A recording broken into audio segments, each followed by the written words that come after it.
Everybody, Rob Ellis, Tone to Shields, my man. Sports Take, JAKIB Sports YouTube Network. Good to see Tone as always. And let's throw some love out right away, Tone. Brotherly tough. Sure. I see you, Mr. Taz. I got you, James, Scott, Real RMP, Talon 72, Kevin, Jim G, Decoy Gaming, Killer Ferret, Daz, I don't think I missed anybody. Leo, what's up? Killer Ferret always gets me. That's a hell of a name. Great Whoever handle. came up with that one. Killer Ferret. How you doing? I like the shirt. Shirt's popping. I like it, Tone. Thanks, man. I appreciate it, man. Sometimes you gotta represent. Sometimes you gotta represent. So I appreciate it, man. Good to see you. Now, Election Day, right? Election Day. Big day out there. I just popped past the polls. I did my thing. I did my civic duty. And got out there and voted. So I hope everybody has the opportunity to do that. And, it's important. It's important. I don't tell anybody you have to do this, you have to do that, but I would like to see people exercise their right, their privilege that we have to vote for sure. Absolutely. Absolutely. Yep. So ended the speech. All right. Couple things. I just saw an interesting stat. Let me throw this at you real quick. And I want to give props. Brendan Deeg, who is the NFL news editor for The Score, and I think he's good follow on Twitter. But he just put a tweet out with the 2021 NFL coaching hires, okay, which is Nick Sirianni's class, all right? Right. So if you look at it, and this is kind of basing this a little bit off of last night as well, but Sirianni is 31-12. In his, what is it now? 21, 22, 23, 2.5 years. What's he? 2.5, yeah. Brandon Staley is 23-19 from the Chargers. Okay, above 500. All right. Yeah. Dan Campbell, 18-23. Now, in his defense, they were horrendous. Well, so were the Eagles. Were 4-win team when Nick took over too, but he's building that back. Arthur Smith, 18-25. Robert Saleh, 15-27. David Culley got fired after going 4-13. Urban Meyer was run out after 2-11. Not bad. Not bad at all. And Nick Sirianni, he gets a lot of flack for, his style of coaching. He gets a lot of flack for his personality type. He's a very rambunctious individual, very passionate. Extremely Italian, as he will say, his words. Exactly. His words, by the way. Exactly. So, when you couple that all together, man, and you think about how successful he has been, and through the trials and tribulations, the ups and downs, especially having that 2-5 start, things almost didn't really end well for him as well. Things kind of got tricky for him, around week 7, week 8, and lo and behold, they made some changes amongst who was calling plays, and all of a sudden you started to see this offense start to really take shape and being maximized to its fullest potential. And a lot of people have their own opinions about Nick Sirianni and his style of leadership. How much influence does he truly have on the success of this team?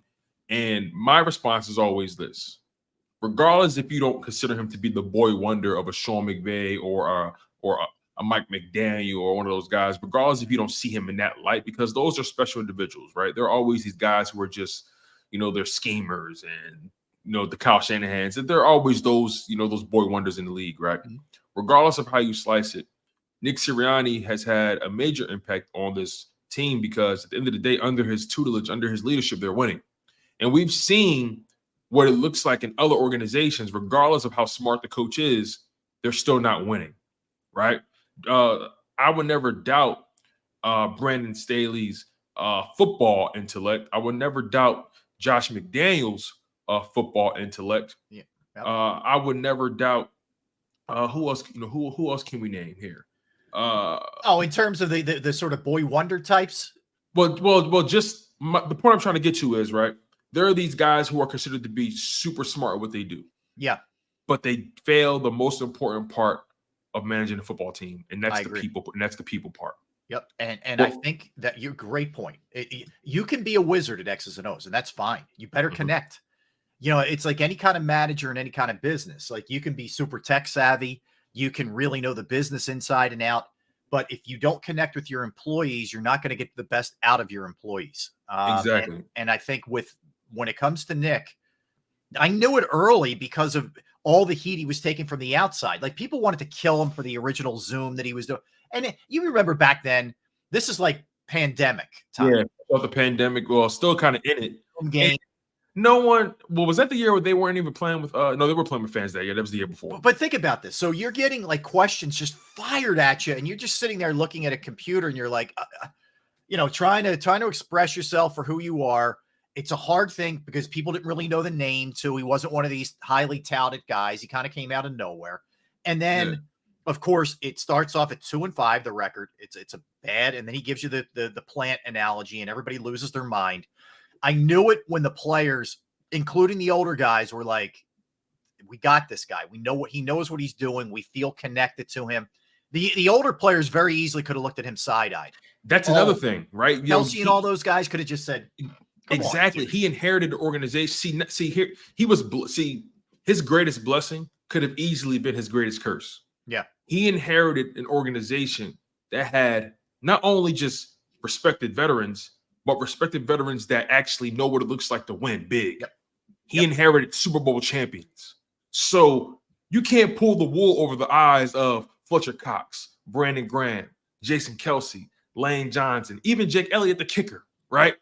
He's a Super Bowl champion no matter how you slice it. Yeah. So when you come into an organization and you're tasked with not only delivering wins, but you have to get your guys to believe, that's not easy to do. Again, Josh McDaniel, perfect example. No one will ever doubt his ability to know offenses. Right. He coached Tom Brady. He's a multi-time championship winning offensive coordinator. That's not by accident. You get what I'm saying? Yeah.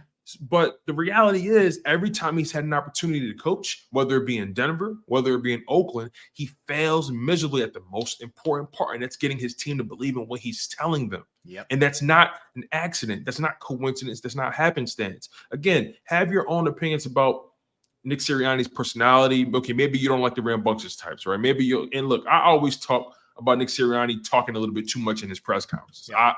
That's my only real gripe with Sirianni. He can be too forthcoming at times. Mm-hmm. He can say just one too many words in press conferences, and it gets used against him. That's my only gripe with Nick Sirianni. And I think I'm allowed to feel that way. And again, that's just a preference. I like my coaches that are a little bit more stoic. I like my coaches a little bit more,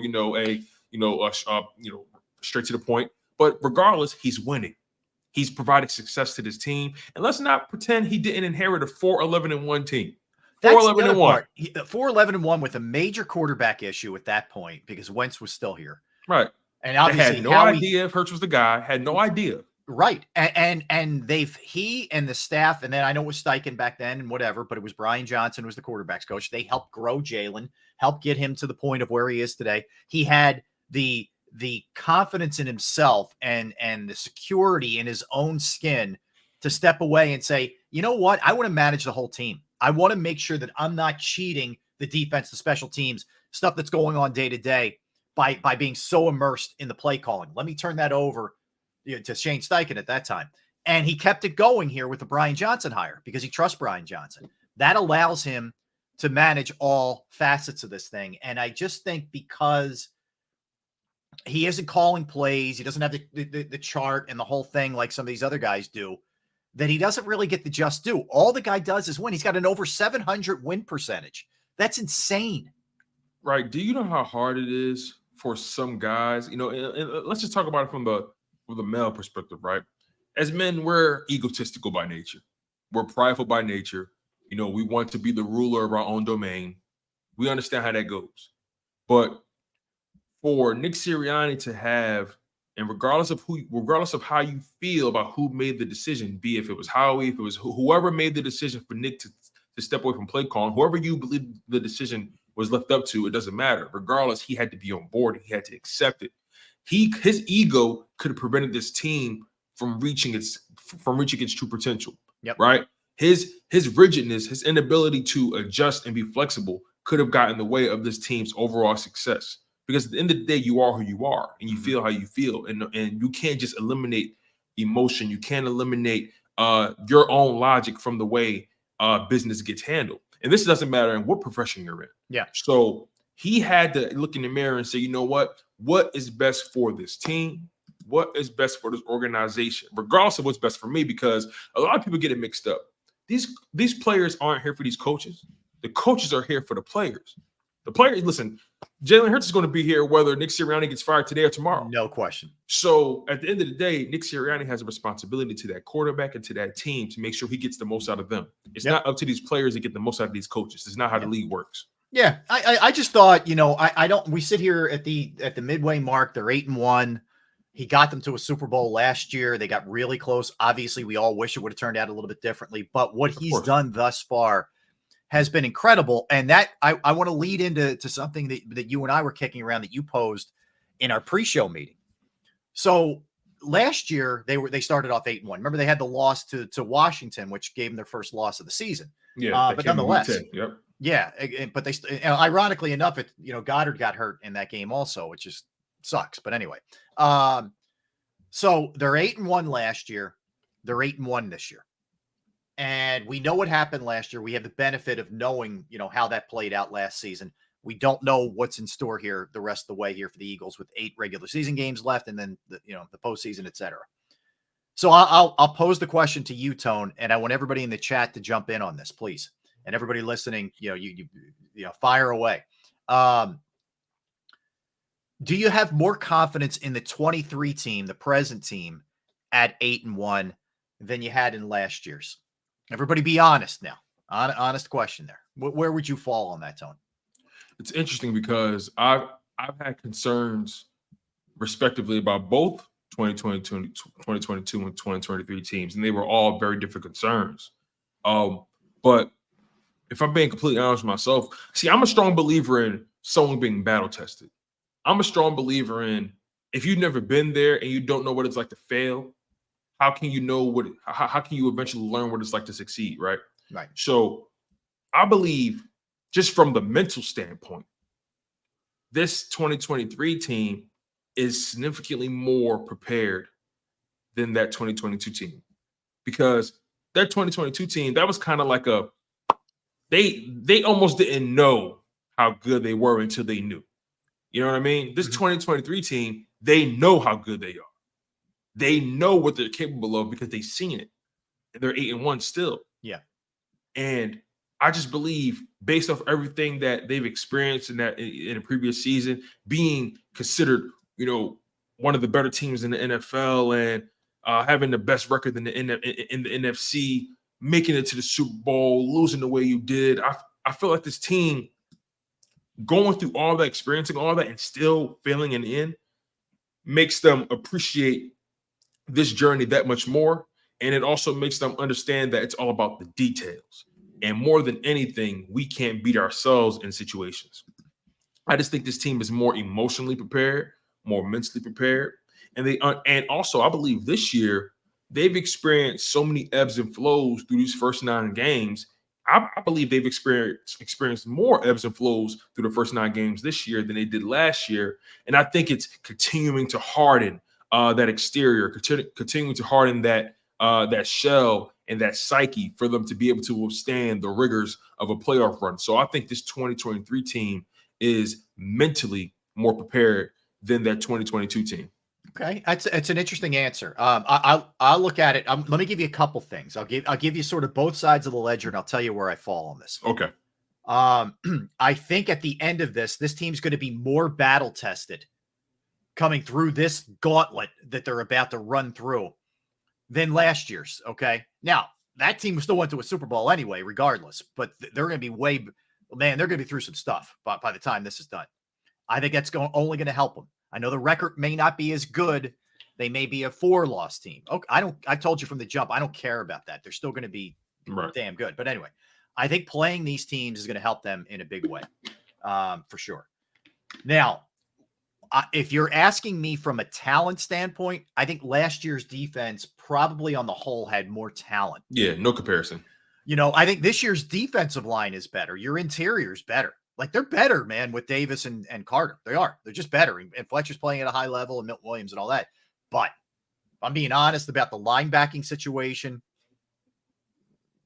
corners aren't quite as good as they were last year. You're without CJ, GJ in the slot. Safety, I think Blankenship's been fine, but the other spot we know has been a revolving door. Like, I think there's just a lot of things going on. I think there's more talent on that team. But here's a big but. You have a ton of guys from last year who are playing on this year's team who went through that playoff process, who went through the rigors of what that encompasses. And they're hungrier this year than they were last year because they got that close. When you get within 3 points of winning the whole thing and you're up 10 at the half, that leaves a really bad taste in your mouth, man. Not to say last year's team wasn't motivated or driven or any of that. Of course they were. They were.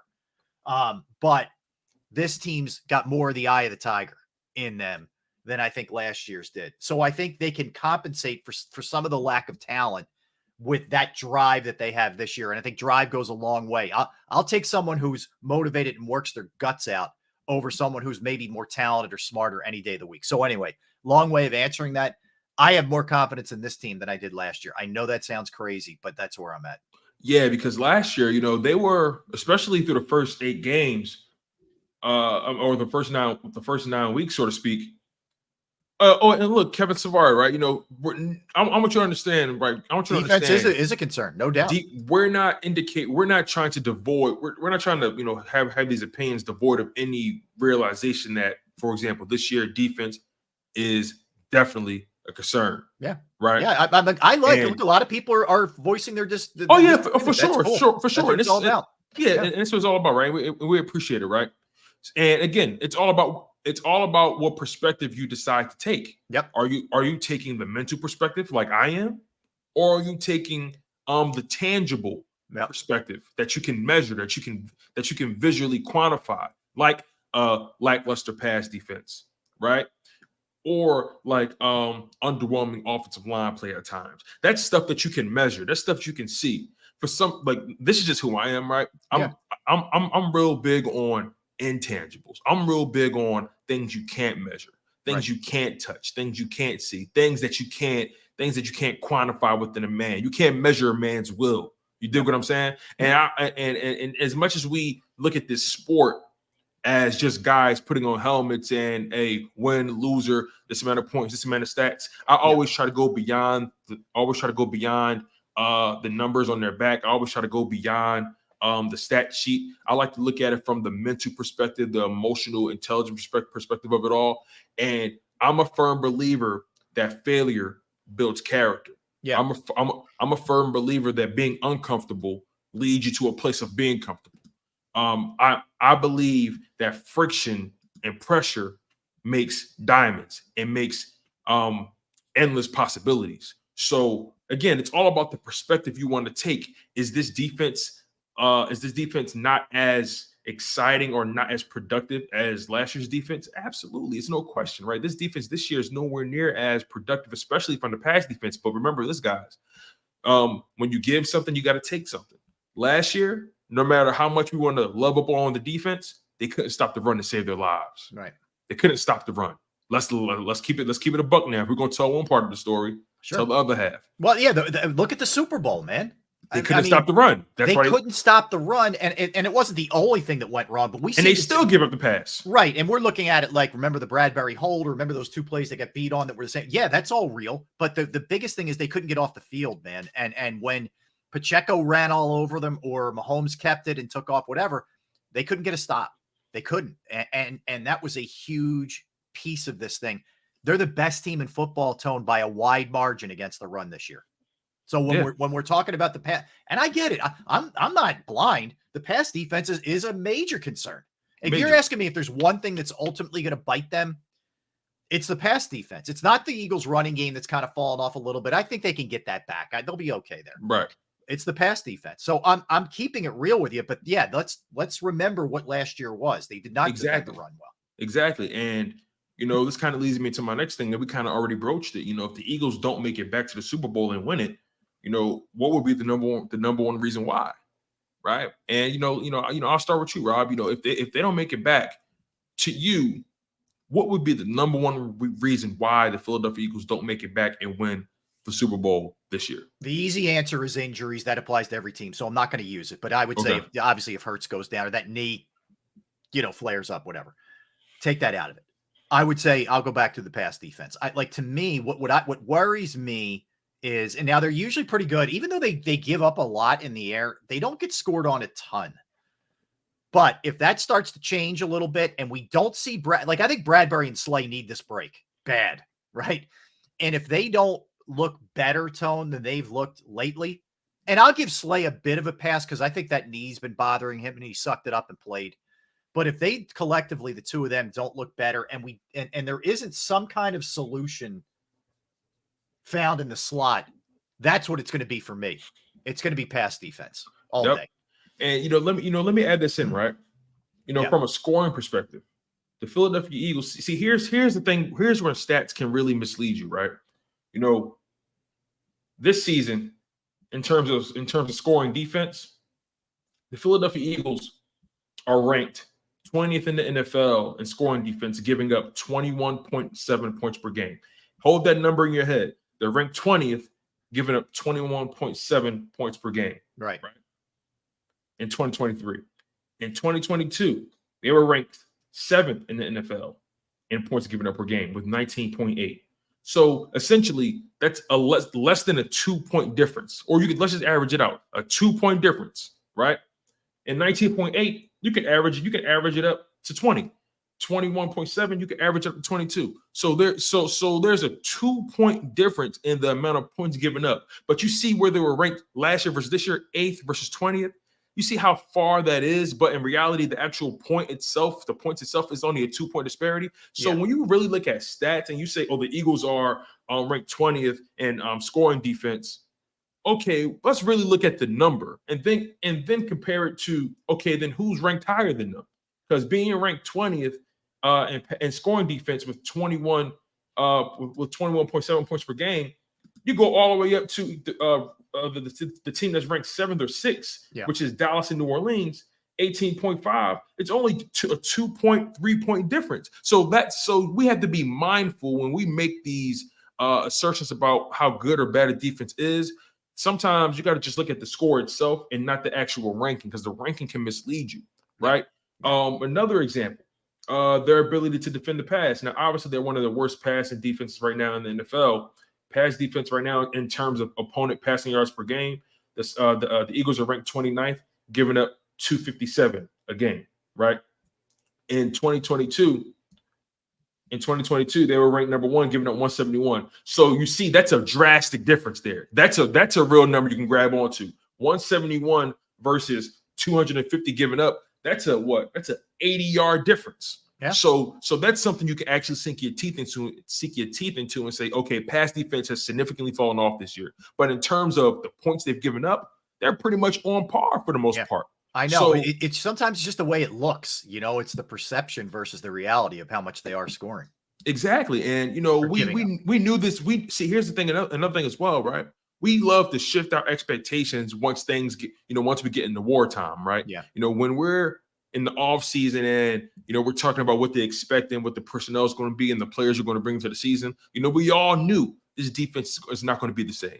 This defense is going to suffer at some point, right? We just don't know exactly where they're going to suffer the most, but it all remains to be seen. So we accepted this defense wasn't going to be as good and that the offense was going to have to carry them. But now we're seeing it happen in real time and we're acting surprised. We're acting pissy about it. And it's like, we knew this though. We understood what the personnel situation was. We understood what the offense could be, and we understood the limitations of the defense. Yeah. Yet we're still acting surprised.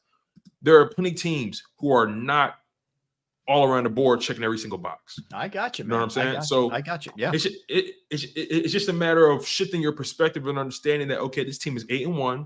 They're still holding teams to 21 points or less on average. That means your offense, which is averaging 28 points per game, if they continue to do what they do, you're going to win every single game. Yep, no question. And it looks like they may have dodged a bullet with Goddard in terms of it being a season-ending injury. So if that's the case, we don't know, but they're saying 4 to 6 weeks with, and all that with the surgery. So that, to me, that's a win. That looked like it was going to be bad, but it's not that it's good, but it could have been worse. So we'll a lot to dive into. By the way, we're going to hit a bunch of other things. Sixers hammered the Wizards last night, and Embiid went crazy. 48-11 for Embiid.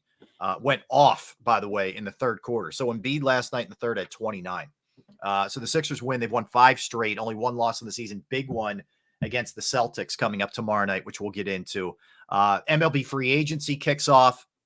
Phillies have some decisions to make. We will get into that as well. And our guy James Harden made his debut with the clip joint last night. So we'll discuss all of that when we come back. Yeah. Yep. And real quick, RE. Someone brought up something in the live chat. Boy Brew brought up a very good point here. The 2017-2018 Super Bowl team, the Eagles' pass defense was just as bad, and they were the best run defense in the league. Yeah. And they were ranked in 2017. I just looked it up. They were ranked 25th. Yep. And it was giving up 241 yards per game in the air. Yeah. And this year they're ranked like 29th, giving up about 250. So I don't know. Maybe you guys need to shift your perspective a little bit. My guy, Boy Brew, understands the assignment here. And look, man, if you can't, the reality is, if you can't stop the run, you're not beating anybody. Period. Yeah, here's what I think, Tone. I mean, obviously, would you like to be better in the pass? Of course you would. Of course. And you don't want to give 500 yards up like they did in that Super Bowl when they beat the Patriots. But if your offense is good enough and you can get off the field and make a big play enough, like I think there's a couple of similarities. Like the Super Bowl, you got a big stop when you had to get it. BG gets the strip sack, whatever. Mm-hmm. You made a couple of plays down the stretch in the Cowboys game where you got some big sacks. Brandon Graham got a couple. Josh Sweat got one. You did just enough. You did what you had to do to survive. Wasn't always pretty, but you did enough. And I think there's again, I talked about this yesterday. There's something to be said for a team that when they're not necessarily playing their best, still figures out a way to win games. That's the Eagles. And it doesn't have to be perfect all the time for them. And that's where 2017 and this year kind of resemble each other. Yeah. It seems like they do whatever it takes to win no matter what. Yes, absolutely. All right, let's get one in. We'll come back. We'll continue with the Eagles talk. We're at the midway point. We're going to give out our grades. We're going to look at how we're doing here at the for the midterm and see where they are. We'll start with the offense, then we'll go defense, then we'll go coaches. But a lot to get into. We'll talk about last night's game. Jets lose. Offense looks terrible. A bunch of NFL stuff that we'll dig into as well. He's Tone DeShields in for Gunner. I am Rob Ellis. We are Sports Take. I want to tell you about Bravo Pizza of Havertown. Yes, Bravo Pizza of Havertown. They are just an unbelievable sponsor of the show, sponsor of the channel, and a great place for you each and every day to stop by if you're feeling hungry or just pop in there whenever you can. They've been family owned since 1985. You got Alex and the great crew there 7 days a week. The beauty is the food is fresh. It's made daily. Nothing sitting under that heat lamp forever. Bravo Pizza of Havertown has 20 different styles of pizza daily. They have slices to go. They have the upside down, which is my go-to. You name it, they'll make it. That's the specialized pizza your way. But if you're not up for pizza, fresh pasta, sandwiches, wraps, wings, salads, you name it, all kinds of options. Bravo Pizza is also committed to the community. They have fundraisers for charity schools, little leagues, where the proceeds go to those organizations. You can follow them at the Bravo Pizza of on Instagram and Facebook for daily specials and promotions. They're located at 1305 Westchester Pike, Manoa Shopping Center in Havertown. 1305 Westchester Pike, Manoa Shopping Center in Havertown. Give them a call, 610-446-3810. 610-446-3810. A little more from Bravo Pizza of Havertown.